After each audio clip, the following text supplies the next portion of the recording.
जगत प्रकाश नड्डा जी से कि हम सबको आशीर्वाद दें, हम सबको संबोधित करें। आदरणीय जगत प्रकाश नड्डा जी। आज के इस जनसभा में मंच पर उपस्थित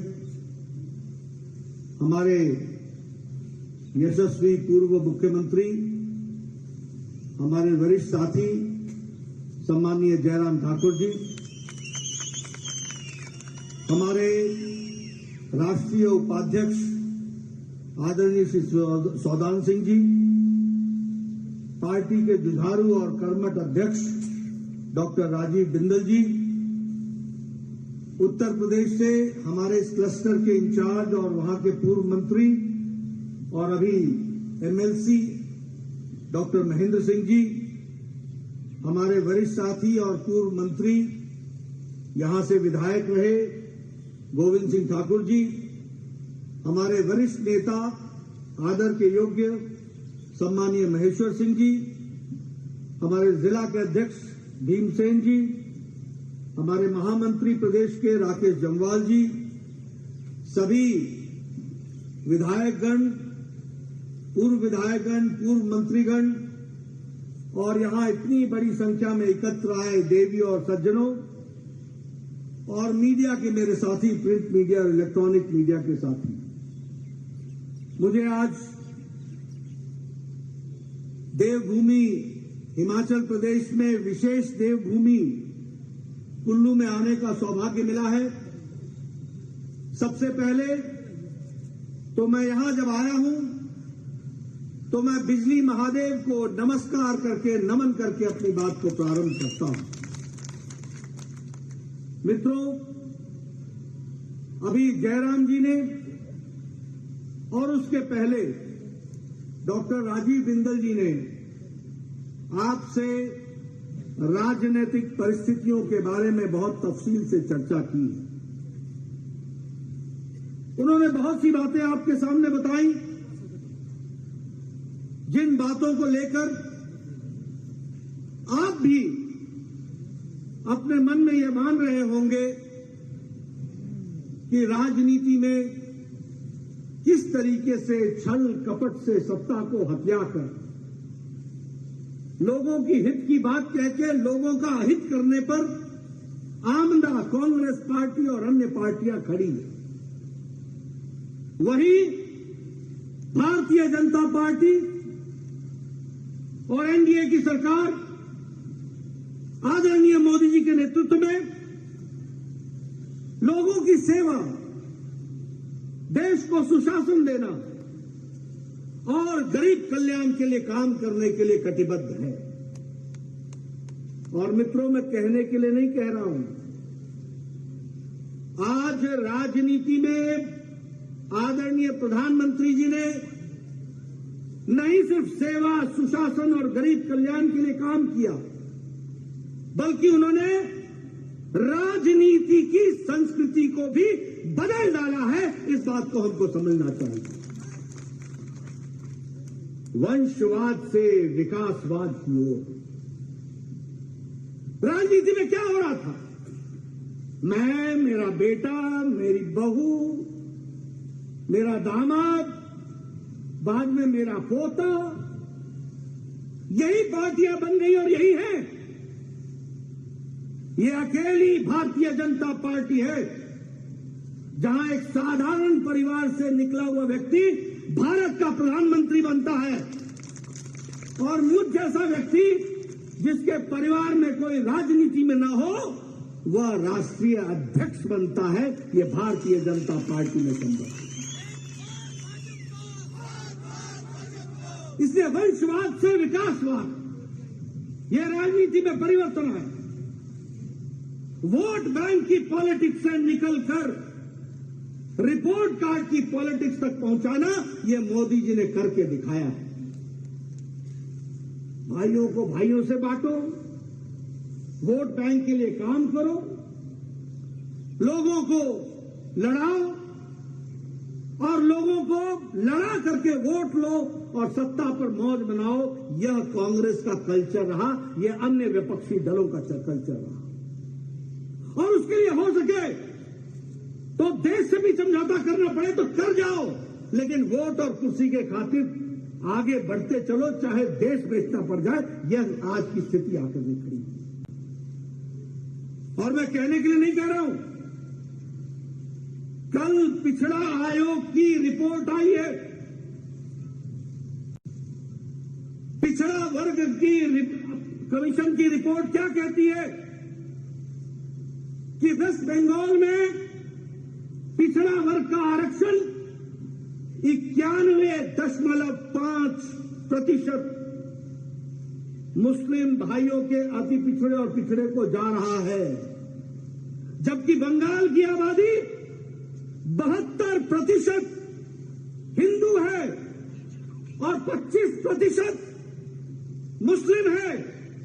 लेकिन आरक्षण पिछड़ों का 91% वहां की सरकार दे रही है मुस्लिम को। यह है वोट बैंक पॉलिटिक्स। और किसको दे रही है?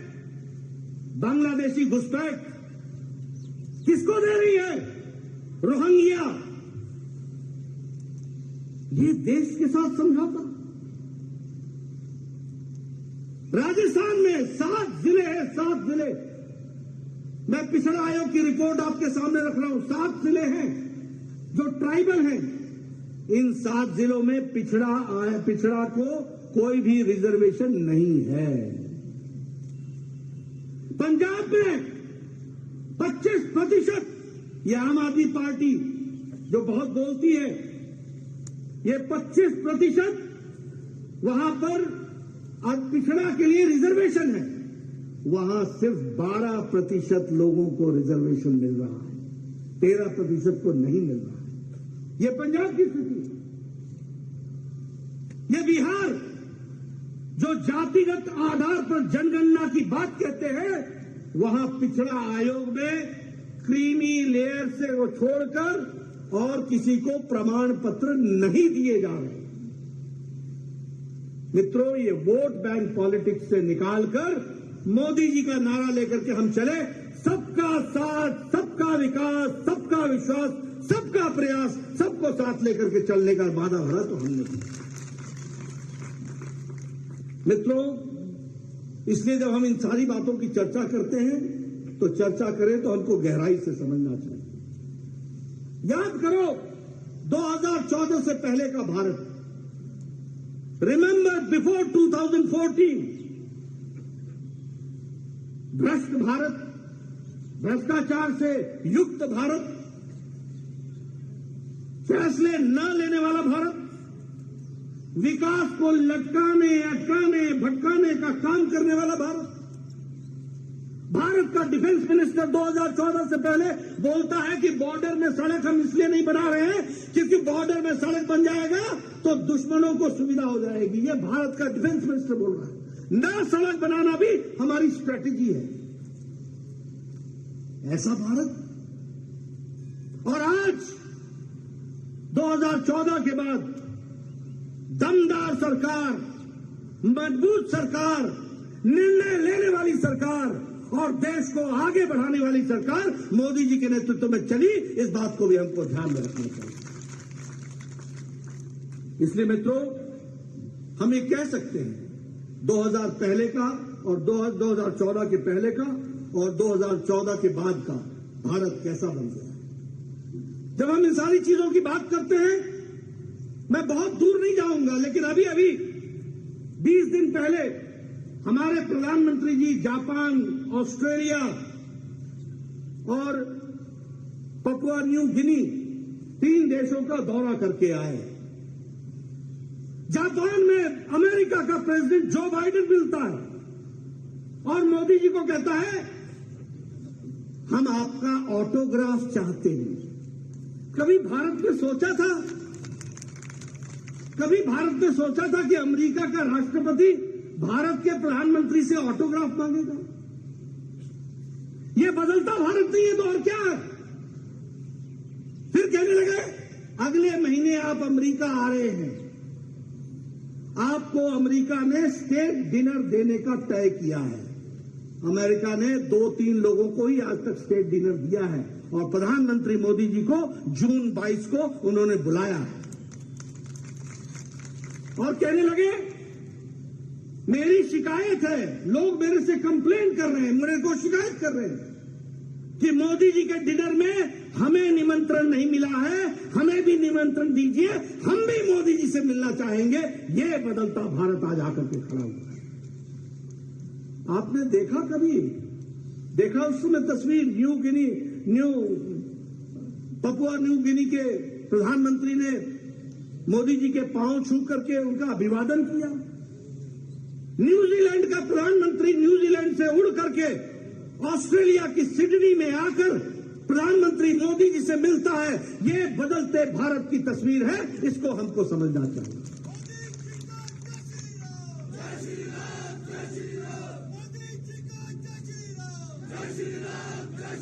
और हमारे कांग्रेस के युवराज अमेरिका की धरती पर जाकर भारत की आलोचना करते हैं और मोदी जी की आलोचना करते करते वो भारत की आलोचना करने लगते हैं। इनकी दादी ने इमरजेंसी लगाई थी, 25 जून को याद करेंगे उस दिन हम उनको। ये लंदन में जाके बोलते हैं कि Indian democracy is in danger, Bharat का प्रजातंत्र डेंजर में है। अरे तुम्हारे जैसे लोगों को जिनको कोर्ट भी बख्शता नहीं है और तुम्हारी जो मर्जी होती है वो बोलते हो, तब भी तुमको बोलने की खुली आजादी है। ये भारत में है, ये भारत ही दे सकता है और कोई देश नहीं दे सकता। सेंगोल, वो चोल डायनेस्टी में जिसे मठों ने पूजा करके श्री राजगोपालाचारी जी के देखरेख में, वो सेंगोल जो राष्ट्रीय एकता का प्रतीक, सेवा का प्रतीक, राष्ट्र धर्म का प्रतीक, राष्ट्र को उन्नत की ओर ले जाने वाला विकास का प्रतीक, वो 1947 को 14 अगस्त को तुम्हारे परनाना जी को दिया गया था। तुम्हारे परनाना जी को, तारीख नोट कर लेना। और वह इलाहाबाद के म्यूजियम में वॉकिंग स्टिक के नाम से रखा गया था। और जब उसको प्रधानमंत्री जी पूज करके मठों के हमारे संतों के द्वारा पूजने के बाद उस सेंगोल को लेकर जब साष्टांग दंडवत करते हैं तो ये कांग्रेस का युवराज मजाक उड़ाता है। अरे तुम क्या जानो भारत की संस्कृति, तुम क्या जानो भारत के रीति रिवाज, तुम क्या जानो भारत किस लिए जाना जाता है। ये मोदी जी हैं जो उसी सेंगोल को इलाहाबाद के म्यूजियम से निकालकर इतिहास के प्रमाणों के साथ, जिसका निरादर तुम्हारे परमाणु ने किया था, उसको फिर से आदर के साथ नई संसद भवन, 140 करोड़ देश की आशाओं का प्रतीक, उसके अध्यक्ष की कुर्सी के पीछे उसको सेंगोल को स्थापित करते हैं, ताकि प्रजातंत्र में याद रहे राष्ट्र धर्म, प्रजातंत्र में याद रहे सेवा, प्रजातंत्र में याद रहे राष्ट्र के लिए काम करने के लिए समर्पण, सेवा के साथ समर्पण के साथ काम करने का हमारे को हमेशा याद वो सेंगोल दिलाए। लेकिन युवराज तुम क्या जानो ये सेंगोल जिसके परनाना ही उसको वॉकिंग स्टिक बना चुके हैं। मित्रों, अगर मैं बताऊं, आजकल वो विदेश में है, जो संगठन भारत का विरोध करते हैं उनसे गलबाइयां कर रहे हैं, उनसे मिल रहे हैं। और ये मिलेंगे क्यों नहीं? जब डोकलाम का स्टैंड ऑफ चल रहा था तो उस समय चुपके चुपके आप किससे मिल रहे थे? चाइना के एम्बेसडर से क्यों मिल रहे थे? और राजीव गांधी फाउंडेशन को कम्युनिस्ट पार्टी ऑफ चाइना ने फंड क्यों दिया? तुम राष्ट्रभक्ति की बात करते हो, शर्म नहीं आती? देश को एक बार नहीं अनेकों बार मुसीबत में डालने का काम तुम्हारी पार्टी ने और तुम लोगों ने किया है। भारत की प्रतिष्ठा के साथ मजाक किया है। आप बताइए कांग्रेस के अध्यक्ष को और कांग्रेस के नेता को डोकलाम स्टैंड ऑफ के समय में हमारे चीन के दूतावास के लोगों से मिलने की क्या आवश्यकता पड़ी? ये प्रश्न है जिनका हमको उत्तर चाहिए। आप कहते हो भारत जोड़ो यात्रा, मैं बार बार बोल रहा हूं, मैंने पीछे भी कहा, आप तो तोड़ने के प्रतीक हो। आप गए थे जेएनयू में, उसके एक दिन पहले नारे लगे थे, अफजल हम शर्मिंदा हैं, तेरे कातिल जिंदा हैं। ये अफजल कौन था? ये अफजल वो था जिसने पार्लियामेंट में अटैक का मास्टरमाइंड था। इसको फांसी किसने दी थी? सुप्रीम कोर्ट के जज ने दी थी। इसकी फांसी को माफ किसने नहीं किया था? भारत के पूर्व राष्ट्रपति डॉक्टर प्रणब मुखर्जी ने इसे माफी नहीं दी थी। यानी अफजल हम शर्मिंदा है, तेरे कातिल जिंदा है, मतलब सुप्रीम कोर्ट का जज जिंदा है, ये हमारे लिए अफसोस की बात है। पूर्व राष्ट्रपति जिन्होंने माफी नहीं दी वो कातिल हो गए, उनको कातिल करार कर दिया तुमने। और तुम दूसरे दिन जिन लोगों ने नारे लगाए भारत होंगे टुकड़े टुकड़े इंशाअल्लाह इंशाअल्लाह, उनके साथ तुम दूसरे दिन जवाहरलाल नेहरू यूनिवर्सिटी में कांग्रेस का युवराज उनके साथ हाथ से हाथ मिला के खड़ा था। आपको देश से माफी मांगनी चाहिए। तुम कौन सा देश जोड़ने चले हो? आप देश तोड़ने के प्रतीक हो, भाई को भाई से लड़ाने के प्रतीक हो। इन बातों को हमको गहराई से समझने की जरूरत है। और अगर हम बात करें आदरणीय प्रधानमंत्री जी की, तो हम कह सकते हैं कि विकासवाद के साथ प्रजातंत्र को आगे मजबूती देने का काम हमारी सरकार ने मोदी जी के नेतृत्व में किया है। अब देखिए, अगर हम स्वावलंबन की बात करें, आत्मनिर्भरता की बात करें, मैं स्वास्थ्य मंत्री रहा हूं, देश का भी प्रदेश का भी। 5 साल मैंने स्वास्थ्य मंत्री का काम संभाला है। इस देश में एक बीमारी के लिए दवाई को नेशनल प्रोग्राम बनने में 25-25 साल लग गए। ट्यूबरक्लोसिस को नेशनल प्रोग्राम बनने में 25 साल लगे। राजीव बिंदल जी बैठे हैं, ये भी स्वास्थ्य मंत्री रहे। टेटनस को नेशनल प्रोग्राम बनने में 20 साल लग गए। जापानीज इंसेफ्लाइटिस की दवाई को भारत में आने में 100 साल से ज्यादा लग गया। लेकिन कोरोना जब आया तो आदरणीय प्रधानमंत्री जी ने 9 महीने के अंदर एक नहीं 2 वैक्सीन बना करके दी। ये आत्मनिर्भर भारत का। और हमारे कांग्रेस के लोग और बाकी क्या कर रहे थे? इसका परीक्षण ठीक नहीं हुआ है, ये मोदी वैक्सीन है, ये मोदी वैक्सीन है।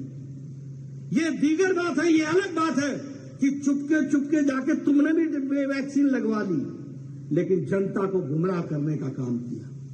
आज जान के आपको खुशी होगी कि 100 देशों को आत्मनिर्भर भारत ने 100 देशों को वैक्सीन मैत्री में ये वैक्सीन पहुंचाई है और उसमें से 48 देशों को मुफ्त वैक्सीन दी है। ये भारत खड़ा हुआ है।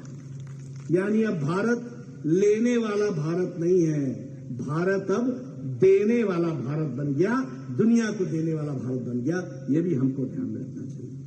अगर मैं स्वावलंबन की दृष्टि से बात करूं तो आपको जान करके खुशी होगी कि हमारा डिफेंस का प्रोडक्शन 1 लाख करोड़ रुपए का हो गया है। और उसी तरीके से 92% जो हम इंपोर्ट करते थे उसमें कमी आई है। और उसी तरीके से अगर हम बात करें मोबाइल की, तो 2014 में मोबाइल 92% बाहर से आता था। आज 97% मोबाइल भारत में बन रहा है। एप्पल का भी मोबाइल अब भारत में बन रहा है। ये बदलती तस्वीर है जिसको हमको ध्यान में रखना चाहिए। ये आत्मनिर्भर भारत की एक तस्वीर है। आज देश सुरक्षित है। 13,595 किलोमीटर की सड़क, 525 किलोमीटर की सड़क बॉर्डर पर प्रधानमंत्री जी ने बना दी है। ऑल वेदर रोड, ब्रिजेस के साथ, डबल लेन। ये आज कोई भी आर्मी का व्यक्ति 1.5 दिन के अंदर बॉर्डर पर पहुंच सकता है। ये परिस्थिति भारत की प्रधानमंत्री जी ने बनाई है। और उसी तरीके से अगर डिफेंस के प्रोडक्शन की दृष्टि से देखें तो 70,500 करोड़ रुपए का डिफेंस इक्विपमेंट भारत ने बनाना शुरू किया है और उसी तरीके से 99% भारत प्रोक्योर कर रहा है। ये भी हमको ध्यान में रखना चाहिए। मेक इन इंडिया की दृष्टि से AK-203, प्रचंड हेलीकॉप्टर, INS विक्रांत, ये सारे के सारे भारत ने अपने यहां बनाने शुरू कर दिए। और अगर सुशासन की और सशक्तिकरण की बात करें तो मैं एक ही उदाहरण देना चाहता हूं। एक समय में स्वर्गीय राजीव गांधी ने कहा था कि मैं 1 रुपए भेजता हूं तो 15 पैसे पहुंचते हैं, बाकी 85 पैसे बीच में खा लिए जाते हैं। आज प्रधानमंत्री जी ने डायरेक्ट बेनिफिट ट्रांसफर के माध्यम से, डिजिटलाइजेशन के माध्यम से 22,25,000 करोड़ रुपए लोगों के बैंक के खाते में पहुंचा दिया। यह भी हमको ध्यान में रखना चाहिए।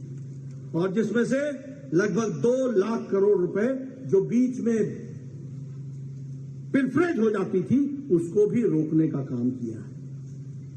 आपके रिज मैदान से प्रधानमंत्री जी ने 11 करोड़ 78 लाख किसानों को एक बटन दबाकर 11वीं किस्त रिलीज की थी रिज मैदान से, 11वीं किस्त, और 15 सेकंड के अंदर 11 करोड़ 78 लाख किसानों के खाते में 2-2 हजार रुपए पहुंच गया था। यह बदलता भारत है, इसको भी हमको ध्यान रखना है। मेरे आंकड़े नोट कर लो, 11 करोड़ 78 लाख किसान, 2-2 हजार रुपए 15 सेकंड के अंदर उनके खातों में पहुंचने का काम हुआ है। इसलिए सशक्तिकरण की दृष्टि से देखा जाए या विकास की दृष्टि से देखा जाए तो हर तरीके से काम हो रहा है। प्रधानमंत्री आवास योजना में आज 28,000 घर हिमाचल में बने हैं और देश में 4 करोड़ घर बने हैं, पक्के मकान बने हैं, 2 कमरे का बेडरूम, 1 शौचालय, 1 रसोई, 1 कोर्टयार्ड, और महिलाओं के नाम पर इसकी मलकियत देने का को हम आगे बढ़ावा दे रहे हैं। मित्रों, मैं आपको बताना चाहता हूं, आप लोग को याद नहीं होगा, मैं 1993 में MLA बन गया था, 1993। उस समय मेरा वीडियो मेरे पास आया करता था और बोलता था, नड्डा जी आपको इस बार इंदिरा आवास योजना में 1 घर मिला है, बताओ इस घर को किस पंचायत में देंगे। आप बताइए मैं क्या बोलता, 1 घर इंदिरा आवास योजना, 1 घर। आज मोदी जी ने 4 करोड़ घर बना दिए और 28 लाख घर यहां बन करके, 28,000 घर यहां हिमाचल में बन करके तैयार हुए। ये परिवर्तन नहीं है तो और क्या है।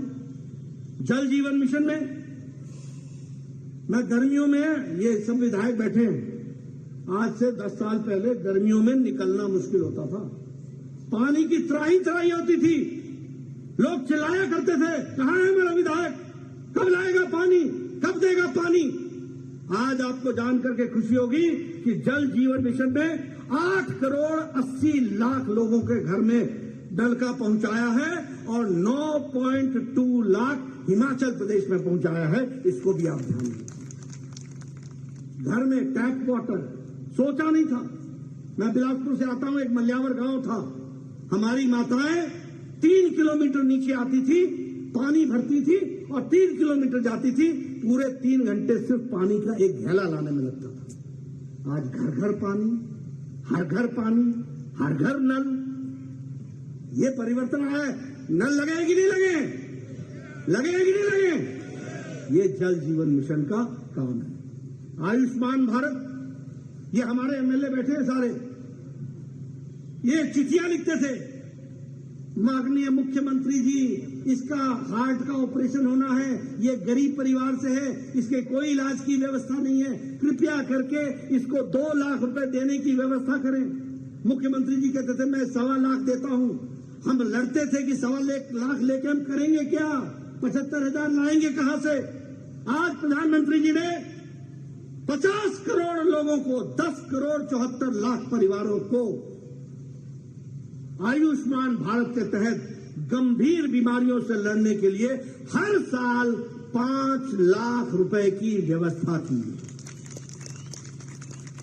और देखिए, जयराम ठाकुर जी को मैं बधाई देना चाहता हूं, इन्होंने हिम केयर चलाया, और हिमकेयर के माध्यम से अब कोई भी व्यक्ति हेल्थ कवर से बाहर नहीं है। यह हिमाचल प्रदेश बन गया, इसको भी हमको ध्यान रखना। कल एक महिला मेरे को बिलासपुर में मिली, उन्होंने मेरे से भाषण में कहा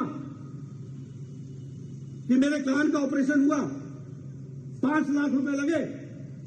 मैं आपका धन्यवादी हूं कि आपने इस काम के लिए मुझे पीजीआई चंडीगढ़ जाना पड़ता था, यह इलाज मेरा all India institute of medical sciences Bilaspur में हो गया। और फिर उसने क्या कहा कि मेरा 1 पैसा भी नहीं लगा, हिमकेयर से मेरे को मिल गया। ये आज बदलता हिमाचल है, ये है जयराम जी का काम, जिसको हमको समझना चाहिए।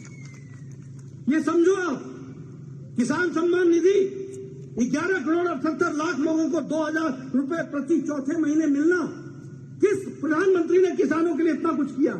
प्रधानमंत्री Fasal Bima Yojana, each drop more crop, neem coated urea, soil health card, MSP में खरीदी को बढ़ावा देना, कौन सा काम छोड़ा है? प्रधानमंत्री किसान सम्मान निधि, ये सब बातें हमको समझनी चाहिए, जाननी चाहिए।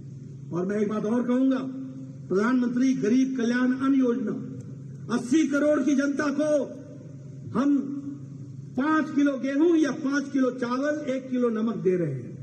और हिमाचल प्रदेश में इस 80 करोड़ में 28,60,000 लोग यहां भी हैं। मोदी जी ने कहा कि कोई व्यक्ति गरीब सोए भूखे नहीं सोएगा। यह बदलता हिमाचल, यह बदलता भारत। और आपको मालूम है इसका फर्क क्या पड़ा है? ये कांग्रेसी अनपढ़ भाइयों के तो समझ में नहीं आएगा, लेकिन आप जरूर समझ लो। 2014 में भारत की गरीबी 22% थी, 22%। आज भारत की गरीबी 10% से नीचे आ गई है। और आपको जानकर खुशी होगी कि वर्ल्ड बैंक की रिपोर्ट है कि भारत की अति गरीबी 1% से भी नीचे आ गई है, 1% से। ये परिस्थिति आकर के खड़ी है। आजकल हमारे कांग्रेसी भाइयों ने एक काम ले रखा है, महंगाई महंगाई महंगाई, इन्फ्लेशन इन्फ्लेशन इन्फ्लेशन। पढ़ते नहीं है, लिखते नहीं है, समझते नहीं है। अरे दुनिया बोल रही है कि India is a bright spot. दुनिया बोल रही है कि उम्मीद जागृत होती है तो भारत से होती है। सबसे ज्यादा ग्रोथ रेट और सबसे कम इन्फ्लेशन रेट, ये भारत की तस्वीर है। और मैं आपके सामने आंकड़े रखना चाहूंगा। मैं चाहूंगा कि पत्रकार बंधु, आप भी जब कांग्रेसी नेता आता है तो उससे पूछिए, तू इधर उधर की बात न कर, तू ये बता कि तूने कारवां उठाया कैसे था, उनसे पूछो। और मैं बताना चाहता हूं कि खाद्य सामग्री की जो इन्फ्लेशन है, अमेरिका का 7.7%, 7.7%, वेनेजुएला का 471%, जर्मनी का 16.8%, ब्रिटेन जिसने हमको राज किया उसकी खाद्य सामग्रियों की महंगाई 19%, France 14.9%, Lebanon 350%, Argentina 115%, Pakistan 48.65%, Sri Lanka 21.5%, Bangladesh 9.24%, Japan 8.4%, Australia 8%, Nepal 6.19% और भारत 2.9%। ये पढ़े लिखों को तस्वीर दिखाओ, पूछो इनसे। महंगाई महंगाई महंगाई हल्ला करती है, पता ना सता, जान न पहचान, ऐसे ही बने हुए।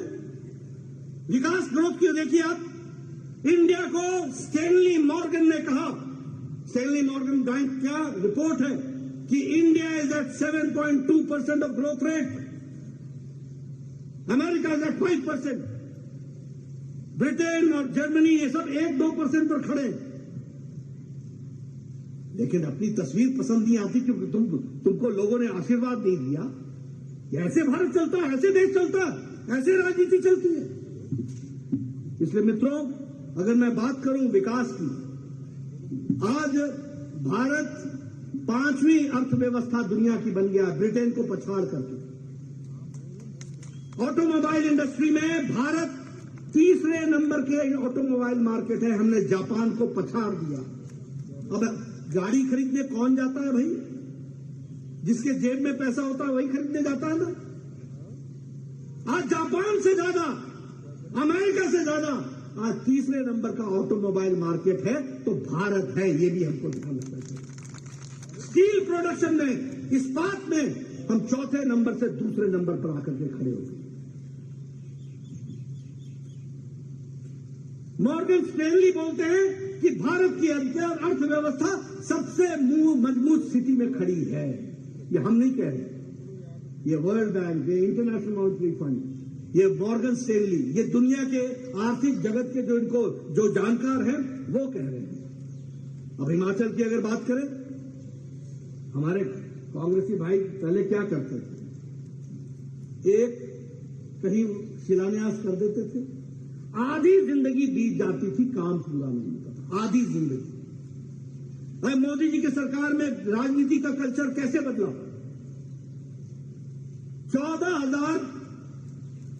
1470 करोड़ रुपए का all India institute of medical sciences का शिलान्यास हुआ। उसके बाद कोरोना आया, 2 साल कोरोना रहा, लेकिन उसके बावजूद भी मोदी जी ने शिलान्यास किया था और मोदी जी ने ही 5 साल के अंदर उद्घाटन करके जनता को दे दिया। ये बदलता भारत।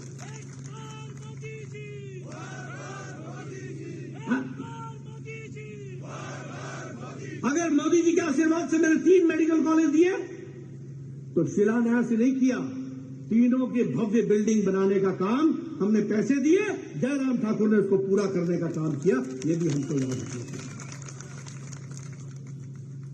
ये बदलता भारत। कैंसर सेंटर एक नहीं अनेकों, इनसे बिल्डिंग ही नहीं बनती थी, बिल्डिंग ही नहीं बनती थी। मुझे बोलना पड़ता था कि भाई मेरे पैसे दे दिए, घर कहां कर रहे हैं, क्या बोलते थे वो, क्या डिजाइन बन रहा है, डिजाइन।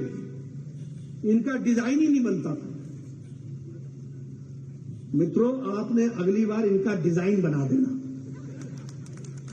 जरूर बनाना, डिजाइन ही नहीं बनता। इंडियन इंस्टीट्यूट ऑफ मैनेजमेंट, और ये भी ऊना में Indian institute of information technology, क्षमा कीजिएगा, ये भी ऊना में बन रहा है। हमारा बल्क ड्रग पार्क 2000 करोड़ रुपए का, ये जयराम जी मेरे पास दिल्ली में आप कितनी बार आते थे? मतलब जयराम जी मिलते थे तो मैं कहता था हाँ बल्क ड्रग पार्क करेंगे करेंगे। इतनी बार इन्होंने बोला। प्रधानमंत्री जी ने 2000 करोड़ रुपए का ऊना में दिया। उसी तरीके से हमारे प्रोजेक्ट्स में लगभग 3650 करोड़ रुपए का प्रोजेक्ट उन्होंने यहां पर दिया। 4 लेन, 3 लेन। ये आप लोगों ने टनल देखी है कि नहीं देखी है? देखी है कि नहीं देखी है? हाथ उठाइए जिन्होंने देखी है। वर्ल्ड क्लास टनल है, world class tunnel.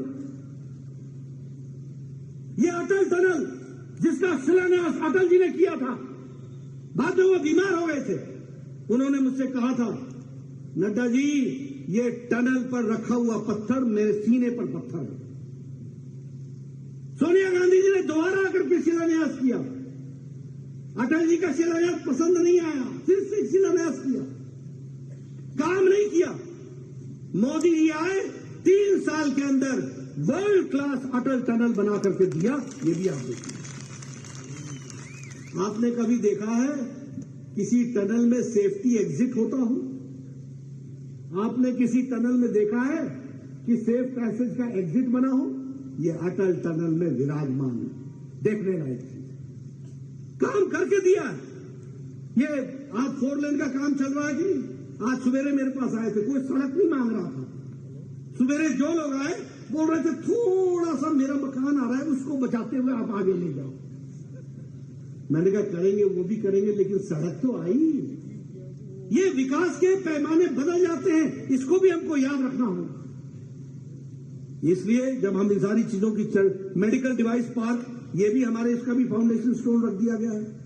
Hydel project में लगभग 11,000 करोड़ रुपए के प्रोजेक्ट्स लिए गए हैं। ये हर तरीके के काम किए गए। मित्रों, मैं एक बात आपको जरूर बताना चाहता हूं, और मैं चाहूंगा कि गांव गांव तक मेरी बात समझाओ। ये कांग्रेस पार्टी और विपक्ष के लोग, इनको सेवा से कोई मतलब नहीं है, इनको विकास से कोई मतलब नहीं है, इनको आपकी तस्वीर तकदीर बदले इससे कोई मतलब नहीं है। इनको मतलब एक बात से है, येन केन प्रकारेण सत्ता में आना,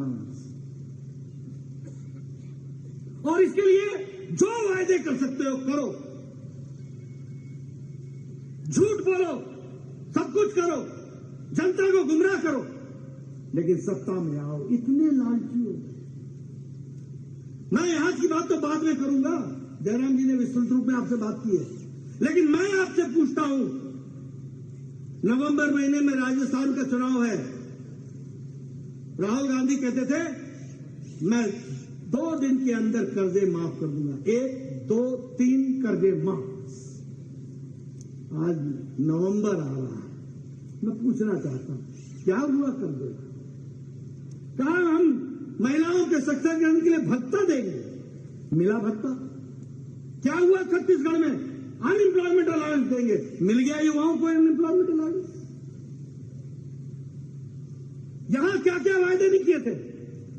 मैं बैठा बैठा सोच रहा था, इन्होंने 10 गारंटी की बात की, अपनी गारंटी है नहीं, 10 गारंटी लेके बैठे, 10 गारंटी लेके बैठे, क्या कर रहे हैं? कौन सी चीज पूरी की? आज ये ट्वीट हुआ, 15,000 कर्मचारियों को नहीं मिली सैलरी, पहले तारीख को मिल जाती थी। ये हिमाचल की तस्वीर, यह है हिमाचल की तस्वीर। मैं राजस्थान दूर नहीं ले जाना चाहता हूं आपको, आपके हिमाचल प्रदेश की बात करना चाहता हूं। आप बताइए, जो संस्थान आपको जयराम ठाकुर ने दिए थे, ताले लग गए कि नहीं लग गए? लग गए कि नहीं लग गए? जो स्कूल आपको जयराम ठाकुर की सरकार ने दिए थे, ताले लग गए कि नहीं लग गए? आप बताइए, जो मिडिल स्कूल और प्राइमरी स्कूल दिए थे, उस पर ताले लग गए कि नहीं लग गए? मित्रों, आने वाले समय में अब आपने इनके ताले लगाने हैं, इसकी आपको चिंता है।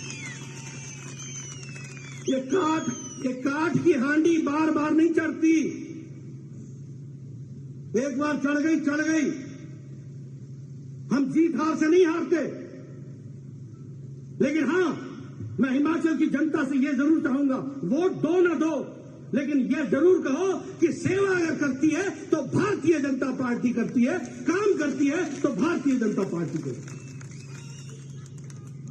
हम लोगों ने, हमारे नेताओं ने, आदरणीय प्रधानमंत्री जी ने जी जान लगा करके, आप बताइए, जिस मैदान में खड़ा हूं, पिछले दशहरा में विजयदशमी के दिन पहली बार भारत का प्रधानमंत्री रघुनाथ जी को नमन करने आए थे कि नहीं आए थे?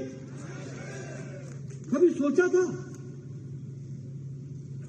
भारत की संस्कृति, और यहां से उन्होंने क्या कहा था? मैं बिजली महादेव जाना चाहता हूं। कहा गया कि अभी संभव नहीं हो पाएगा, तो उन्होंने कहा मैं यहीं से प्रणाम करता हूं। ऐसे भारत की मिट्टी से जुड़े हुए हमारे प्रधानमंत्री देश सेवा के साथ चल रहे हैं, इसको भी हमको ध्यान रखना चाहिए। इसलिए मित्रों, ये हमारी जिम्मेवारी है, कुल्लू के लोगों की जिम्मेवारी है, देवभूमि है, जो देवता समान लोगों की सेवा में जुटे हो, ऐसे हमारे आदरणीय मोदी जी को ध्यान में रखते हुए निश्चित रूप से भारतीय जनता पार्टी को आपका आशीर्वाद आगे मिले। इन्हीं बातों के साथ, इन्हीं निवेदन के साथ आपने मेरी बात सुनी, आपका बहुत बहुत धन्यवाद। जय भारत, जय हिमाचल। धन्यवाद माननीय राष्ट्रीय अध्यक्ष जी, और आप सबसे निवेदन के जोरदार नारों के साथ एक बार फिर से